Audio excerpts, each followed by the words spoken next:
Assalamualaikum warahmatullahi wabarakatuh. Selamat malam semuanya. Terima kasih kepada Semesta Integrated Medical Center atas kesempatannya untuk bisa berbagi pada malam hari ini. Semoga dapat bermanfaat. Saya Dr. Andini, biasa dipanggil Dr. Dinis. Malam hari ini diminta membawakan mengenai autoimun, tantangan dan solusinya. Nah, sebuah tantangan juga ini untuk saya membawakan topik ini, tapi semoga bisa sesuai dan bermanfaat untuk teman-teman semua. Nah, sebelumnya sedikit mengenai latar belakang saya. Semoga dengan latar belakang pengalaman dan ilmuwan yang saya miliki dapat memberikan kontribusi yang cukup baik mengenai topik ini. Saya penyandang 4 penyakit autoimun, yaitu rheumatoid arthritis, Sjogren's syndrome, vaskulitis, dan autoimun polyglandular syndrome type 1. Saya seorang dokter umum yang kemudian meneruskan pendidikan S2 Imunobiologi. Saya juga penggagas dan ketua dari komunitas autoimun Indonesia atau Imunesia. Sebelum masuk ke pembahasan topik, saya ingin memberikan sebuah penjelasan penting yang relevan dengan topiknya, yaitu bahwa tiap penyandang itu berbeda. Penyakit autoimun itu banyak jenisnya, lebih dari 100 dan bervariasi sekali. Kita mungkin mengenal klasifikasi umumnya yaitu ada yang sistemik, ada yang spesifik organ atau kadang disebut lokal. Nah, yang ingin saya jelaskan adalah bahwa meskipun sama-sama menyandang penyakit autoimun, tapi tiap penyandang berbeda. Bahkan yang menyandang jenis penyakit autoimun yang sama, maka kita sebagai penyandang penting untuk mengetahui jenis penyakit autoimun yang kita idap atau kecurigaan ke arah jenis penyakit autoimun yang mana. Nah, sampai saat ini yang telah dipelajari adalah bahwa umumnya penyakit-penyakit autoimun itu melibatkan sebuah interaksi kompleks antara genetik, sistem kekebalan tubuh, dan faktor eksternal atau lingkungan. Umumnya melibatkan lebih dari satu gen, jadi poligenik. Dan umumnya lama diidap atau disebut kronik. Namun tidak semua penyakit autoimun seperti itu. Ada sebagian kecil yang berbeda. Tadi saya menyampaikan bahwa salah satu penyakit autoimun saya adalah autoimun polyglandular syndrome type 1, yang utamanya meliputi dua penyakit autoimun spesifik organ, yaitu Addison's disease dan autoimmune hypoparathyroid. Nah, penyakit ini termasuk langka sekali dan tidak perlu pemicu lain untuk muncul penyakitnya, monogenik. Jadi satu single gene defect sudah memunculkan penyakitnya. Gennya dari ayah dan ibu, jadi perlu dapat dari kedua orang tua. Di keluarga saya yang keluarga langsung, sepupu sekali, saudara kandung ayah dan ibu, banyak yang terdiagnosa dengan penyakit autoimun yang beda-beda jenisnya. Kemudian ada sejumlah kecil penyakit autoimun yang self-limiting, bisa sembuh sendiri. Contohnya HSP, Henox Schwann purpura, yang lebih umum pada anak-anak. Walau ada juga yang menjadi kronik, namun umumnya self-limiting. Kemudian yang jenis penyakit autoimunnya sama pun bisa berbeda-beda karakter dan perjalanan penyakitnya. Seperti contohnya pada penyakit autoimun sistemik primary Sjogren's syndrome. Sjogren's syndrome ada yang primer dan ada yang sekunder ya. Nah, UKPSSR yaitu sebuah registry primary Sjogren's syndrome di Inggris membuat studi yang juga melibatkan data dari negara lain berhasil mengidentifikasi 4 subgrup yang perjalanan penyakitnya berbeda. Sehingga penanganannya pun dapat berbeda. UKPSSR ini adalah tim yang mana saya dulu ikut bergabung ketika menjalani pendidikan S2 di Inggris. Penyakit autoimun sistemik lain seperti rheumatoid arthritis juga ada tipe-tipenya, sehingga terkadang ada teman-teman yang bertanya, kenapa dia kok mudah remisi, saya kok lebih sulit? Ya memang bisa mungkin karena karakter penyakitnya berbeda, walaupun sama-sama rheumatoid arthritis. Penyakit autoimun yang spesifik organ seperti contohnya multiple sclerosis bisa kita lihat juga di sini ya, ada 4 tipenya. Nah, bagaimana implikasinya? Maka tiap penyandang berbeda dengan berbagai keunikannya masing-masing. Dari keunikan genetik, kondisi lingkungan termasuk finansialnya dan lainnya. Hal ini juga mengapa hingga saat ini tidak ada dokter autoimun. Autoimun itu sangat luas dan kompleks, akan sulit mendapatkan satu dokter yang bisa menguasai mendalam mengenai semuanya. Sering di komunitas muncul pertanyaan, siapa dokter autoimun yang direkomendasikan? Nah, apa gejala-gejala yang dialami? Itu yang bisa membantu mengarahkan sebaiknya ke dokter spesialis mana untuk evaluasi dan penanganannya. Jika awal bingung, bisa ke dokter umum atau dokter spesialis penyakit dalam yang dapat membantu mengevaluasi dan merujuk kepada dokter spesialis yang sesuai. Jadi gejalanya bervariasi tergantung dari jenis penyakit autoimunnya diidap. Ini salah satu alasan juga mengapa dapat sulit dan lama untuk mendapatkan diagnosa penyakitnya. Apalagi jika gejala-gejalanya juga belum khas. Dengan begitu, penanganan untuk tiap penyandang menjadi individual. Tidak ada one medicine fits all, tidak ada one diet fits all. Semua perlu dievaluasi komprehensif dan ditangani berdasarkan kondisinya masing-masing. Tantangan dan solusinya pun jadinya bisa berbeda-beda, tapi kita bisa coba bahas secara garis besar. Yang penting kita pahami dulu bahwa tiap penyandang berbeda. Saya melihat tantangan terbesar penyakit autoimun adalah bagaimana kita bisa berdamai dengan autoimun. Saya membagi menjadi 3 tantangan besar, yaitu yang pertama adalah acceptance, yaitu berusaha menerima penyakitnya. Yang kedua adalah mendapatkan new normal kita masing-masing. Dan yang ketiga adalah berbagi. Berbagi mencakup info, pengalaman, dan juga memberi atau giving sesuai kadar dan kemampuan masing-masing. Mengapa kita berusaha menerima? Karena umumnya adalah penyakit yang lama diidap, belum dapat disembuhkan, namun dapat diusahakan mencapai remisi. Remisi itu apa? Yaitu di mana penyakitnya tidak aktif menyerang. Tujuannya kita berusaha menerima adalah karena kita ingin kualitas hidup bisa terjaga selama hidup berdampingan dengan penyakit autoimunnya. Bagaimana ya agar kita bisa menerima? Kita perlu menyadari bahwa tiap orang memiliki waktunya masing-masing dalam menjalani prosesnya masing-masing. Dengan kepribadian, kondisi lingkungan, finansial, latar belakang, pendidikan, dan lainnya yang berbeda ya. Maka kita perlu menghargai hal tersebut termasuk untuk diri kita sendiri. Tidak mengapa jika orang lain bisa lebih cepat menerima dari kita, at our own pace, sesuai dengan waktu kita masing-masing. Hargai prosesnya. Karena proses penerimaan itu tidak semudah membalikan tangan dan bukan sesuatu yang bisa dipaksakan instan.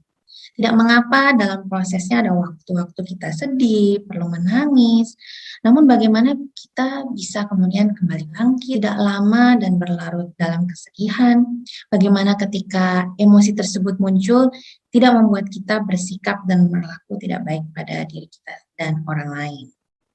Yang dapat juga membantu dalam proses penerimaan adalah mengedukasi diri sendiri dan orang-orang terdekat mengenai penyakitnya. Terkadang kita sudah takut duluan ya, padahal kita sendiri belum tahu apa sebenarnya itu yang kita takuti. Fear of the unknown. Jika sudah bisa lebih tenang, jernih pikiran, bisa mulai menerima informasi, maka perlahan mulailah berusaha mengenal, pelajari mengenai penyakitnya. Dengan mengetahui apa yang harus kita hadapi, akan lebih bisa membantu kita dalam menghadapinya.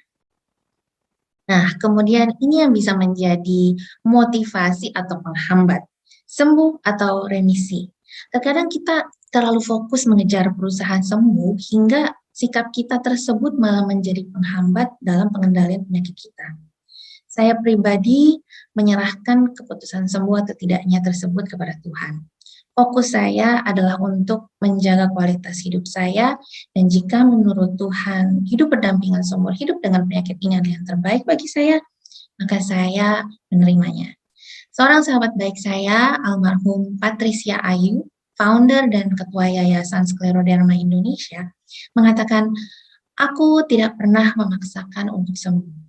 Aku hanya berusaha untuk memantaskan diri agar sembuh. Semoga Tuhan berkenan."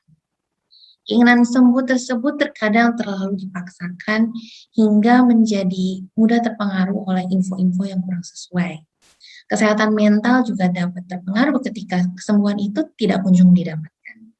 Kadang ada yang terlalu cepat menyatakan sendiri bahwa dirinya sembuh, padahal ternyata kemudian disadari bahwa dirinya remisi dan bukan sembuh.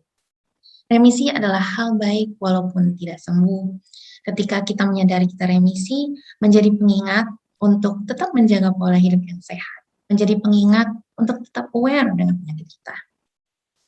Ini adalah beberapa strategi yang mungkin bisa membantu, tidak memaksakan proses, hargai setiap kemajuan yang didapatkan, turunkan ekspektasi, tidak berkecil hati jika mengalami stagnan sementara ataupun kemunduran, rehat sejenak dan maju kembali. Tidak membandingkan diri dengan proses orang lain, menghargai bahwa caregiver juga butuh proses. Terkadang kita lupa bahwa caregiver kita juga butuh waktu dalam menjalani proses menerima kondisi baru kita, adaptasi terhadap perubahan yang terjadi dan berusaha memahami penyakit kita dalam kondisi harus tetap juga menghadapi kehidupannya sendiri. Kemudian berusaha untuk tidak begitu terpengaruh oleh perlakuan dan perkataan orang lain yang kurang nyaman. Hal ini memang tidak mudah ya. Saya juga hingga sekarang masih terkadang down dengan asumsi dan kurang pemahaman orang lain terhadap kondisi saya. Namun terkadang saya bisa mengatasinya dengan baik. Tapi ketika saya jadi down, saya kemudian butuh menarik diri dan menenangkan diri sejenak. Kita berusaha mencari cara kita sendiri untuk menghadapi semua kemelut yang kita alami. Tidak perlu malu untuk mencari bantuan profesional jika dirasakan membutuhkan, baik itu ke psikolog atau psikiater. Lalu yang penting diingat bahwa ada hal-hal yang di luar kendali kita. Fokus pada yang bisa dikendalikan, sisanya serahkan pada Tuhan. Tantangan berikutnya, new normal. Tantangan ini bisa sambil berjalan dengan proses berusaha menerima. Tidak berarti harus bisa menerima dulu baru menggapai new normal. Dapat berjalan berdampingan sesuai kondisi dan kemampuan. Nah, mengapa new normal? Karena hidup berdampingan dengan penyakit pasti akan membawa perubahan. Kita perlu untuk penyesuaian. Tanpa penyakit pun dalam hidup akan ada perubahan dan kita butuh kemampuan untuk bisa beradaptasi dengan perubahan yang ada. Tujuan juga sama dengan menerima, yaitu agar kualitas hidup dapat terjaga selama hidup berdampingan dengan penyakitnya. Bagaimana untuk bisa mendapatkan new normal kita masing-masing?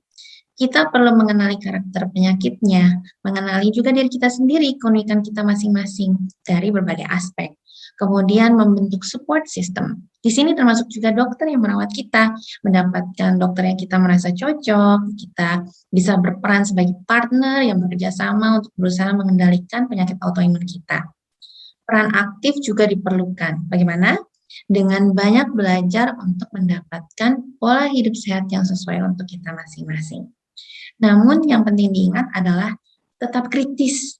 Kita perlu saring semua informasi yang kita terima. Saya biasanya melihat dari sisi pro dan kontranya, berusaha tidak impulsif dan terburu-buru. Saya menjalani terapi dari kedokteran konvensional dan juga kedokteran fungsional, functional medicine, dengan ahlinya masing-masing, saling melengkapi, seimbang. Beberapa strategi diantaranya mengenali batasan diri. Kita yang merasakan, maka kita perlu sendiri yang berperan aktif mengenali batasannya.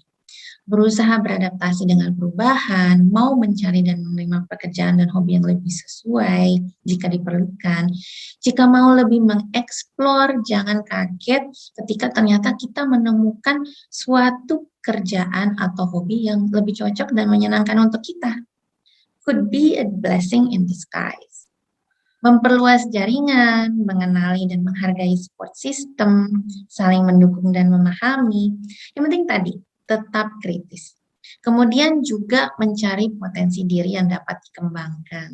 New normal orang lain dapat sebagai motivasi dan inspirasi, namun tidak melupakan bahwa tiap orang kondisinya berbeda. Autoimun itu kompleks, banyak faktor terkait. Mungkin kita sudah bagus mendapat pola makan yang sesuai, namun sedang banyak hal yang menyebabkan stres, kurang bisa tidur dengan baik, terkena infeksi, atau sehari-hari terpapar toksin seperti asap rokok atau polusi yang sulit dihindari. Itu mempengaruhi untuk semuanya, mempengaruhi untuk pengendalian penyakit kita. Jadi ada banyak yang perlu kita perhatikan.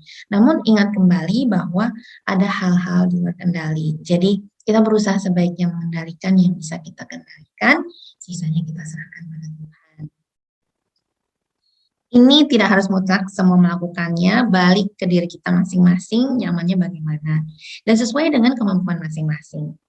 Pemahaman awam dan para penyandang akan penyakit autoimun dapat membantu dalam usaha menjaga kualitas hidup selama berdampingan dengan penyakit autoimun. Ketika kita merasa sudah nyaman dan siap untuk berbagi lebih luas, bisa juga menjadi bagian dari healing ketika kita merasa diri bisa bermanfaat untuk orang lain. Menjadi bagian dari usaha untuk meningkatkan awareness mengenai penyakit autoimun dan membantu penyandang lain bisa menjaga kualitas hidupnya dengan baik. Dalam berbagi ini, sampaikanlah sesuai dengan kadar keilmuan dan kejujuran, belajar mengenai fasilitas-fasilitas apa yang bisa digunakan, dan membuka wawasan dan jaringan. Berhati-hatilah untuk tidak kemudian melewati batas. Terkadang kita jadi terlalu terbawa, sehingga lupa untuk menghargai dan memahami bahwa kondisi tiap orang berbeda. Yang cocok dengan saya belum tentu cocok dengan orang lain. Tidak memaksakan kepada orang lain, tidak overclaim, ingat untuk meluruskan niat. Begitu juga menguatkan mental terhadap perbedaan opini dan kritikan dan mengendalikan diri agar dapat meresponnya dengan baik. Kembali ingin saya ingatkan bahwa kondisi tiap orang berbeda. Saya mengidap penyakit autoimmune Addison's disease, di mana kelenjar adrenal saya tidak lagi bisa mencukupi kebutuhan produksi hormon kortisol dan aldosteron yang dibutuhkan tubuh saya. Oleh karenanya, saya perlu minum obat steroid yang berfungsi sebagai pengganti kedua hormon tersebut. Jadi saya minum steroid bukan untuk anti radang ataupun menekan imun, tapi sebagai pengganti hormon yang dibutuhkan untuk menyokong hidup saya. Ketika ada seorang penyandang Addison yang ditakut-takuti mengenai obat steroid dan terpengaruh, hal tersebut bisa membahayakan nyawanya. Maka niat baik saja tidak cukup jika tidak diimbangi juga dengan keilmuan yang sesuai. Maka pengendalian diri dibutuhkan ketika kita sudah mulai berbagi dengan menyadari batas keilmuan yang kita miliki dan mengingat bahwa kondisi tiap orang berbeda. Pola hidup sehat sangat penting dalam menyokong pengendalian penyakit kita. Namun pola hidup sehat tiap orang dapat berbeda. Berhati-hatilah untuk tidak pantang berlebihan dalam makan hingga menjadi malnutrisi dan stres hingga takut pada makanan. Segala sesuatu jika digunakan wajar sesuai kebutuhan dan keperluannya dan tidak berlebihan, maka insya Allah akan positif. Begitu juga dengan obat-obatan. Ada kondisi dan waktu di mana obat memang dibutuhkan. Saya berusaha membantu agar obat-obatan yang saya konsumsi bisa optimal dengan dosis yang paling minimal yang saya perlukan. Saya selalu berusaha berpikiran baik terhadap obat-obatan saya. Ketika minum obat tersebut, saya katakan padanya bahwa kamu berusaha membantu saya akan menyampaikan pada tubuh saya agar bisa bantu kamu melakukan tugasmu dengan baik. Jadi berbagilah sesuai dengan kapasitas, kemampuan, dan porsi kita masing-masing. Sekecil apapun peranan kita, ketika berbagai peranan kecil-kecil itu disatukan dapat berbuah manfaat besar tanpa perlu kita memaksakan berperan melebihi batas. Mungkin segitu dari saya, mohon maaf jika ada yang kurang berkenan. Saya harap bisa bermanfaat dan membantu. Saya ingin tutup dengan menyimpulkan semua penjelasan saya sebelumnya dengan 3 kata ini. Ikhlas, sabar, dan bersyukur. Inilah tantangan dan juga sekaligus solusinya. Oke, baik. Terima kasih semuanya.